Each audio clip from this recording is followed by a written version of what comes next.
আসসালামু আলাইকুম। গর্ভধারণ, গর্ভাবস্থা, মাতৃত্ব ও শিশু লালন পালনের সকল প্রশ্নের উত্তর জানতে আমাদের চ্যানেলটি সাবস্ক্রাইব করুন। গরমে শিশু ডায়রিয়া আক্রান্ত হলে কি করবেন? গরম এলেই ডায়রিয়ার প্রকোপ বাড়ে। চারদিকে ভয়াবহ গরমে যখন গলা শুকিয়ে ঠিক এই সময় রাস্তায় ঠান্ডা পানীয় চোখে পড়লেই তা দিয়ে গলা ভেজাতে মন পাগল হয়ে যায়। কোনো কিছু চিন্তা না করেই খাওয়া এই রাস্তার খোলা খাবার বা পানীয় থেকেই ডায়রিয়ার রোগে আক্রান্ত হচ্ছে অনেকেই। হাসপাতালে ডায়রিয়ায় আক্রান্ত নানা বয়সে রোগীর ভিড়। প্রতি বছর সারা পৃথিবীতে প্রায় 5 লক্ষেরও বেশি শিশু ডায়রিয়া রোগে মারা যায়। 5 বছরের কম বয়সী শিশুর মৃত্যুর দ্বিতীয় প্রধান কারণ হলো ডায়রিয়া।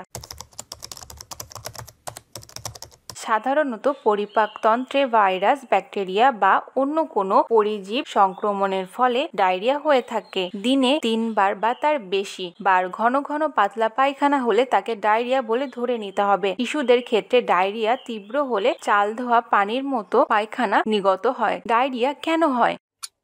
আমাদের দেশে গ্রীষ্মকালে ব্যাপক হারে ডায়রিয়ার প্রধান কারণ রোটাভাইরাস, কখনো কখনো ইকোলাই ভাইরাস। ডায়রিয়া পানিবাহিত রোগ। দূষিত পানি থেকেই এই রোগ ছড়ায়। শহরে ট্যাপের পানি অনেক সময় সেপটিক ট্যাঙ্ক বা সুয়ারেজ লাইনের সংস্পর্শে এলে দূষিত হয় এবং ডায়রিয়া রোগের কারণ হিসেবে ভূমিকা পালন করে। যেখানে সেখানে ও পানির উৎসের কাছে মলত্যাগ, সঠিক উপায়ে হাত না ধোয়া, অপরিচ্ছন্ন উপায়ে খাদ্য সংরক্ষণ এবং পচাবাসি খাবার খাওয়াই ডায়রিয়ায় আক্রান্তর কারণ। রাস্তার পাশে যেসব খোলা খাবার বিক্রি হয় গরমের কারণে সেগুলো বেশিক্ষণ খাওয়ার উপযোগী থাকে না। এইসব খাবার ডায়রিয়া রোগের আক্রান্ত হতে পারে। এছাড়া পানি শূন্যতা সহ নানা রোগের উপসর্গ হিসেবে গ্রীষ্মকালে ডায়রিয়া হতে পারে। শিশুর ডায়রিয়া হলে কি করবেন? ডায়রিয়া হলে শরীর দ্রুত পানি শূন্য হয়ে যায় এবং শরীরে লবণের ঘাটতি দেখা দেয়। এই দুটোকে রোধ করে ডায়রিয়া মূল চিকিৎসা। প্রতিবার পাতলা পায়খানার পর বয়স অনুযায়ী পরিমাণ মতো খাবার স্যালাইন পান করতে হবে। জন্ম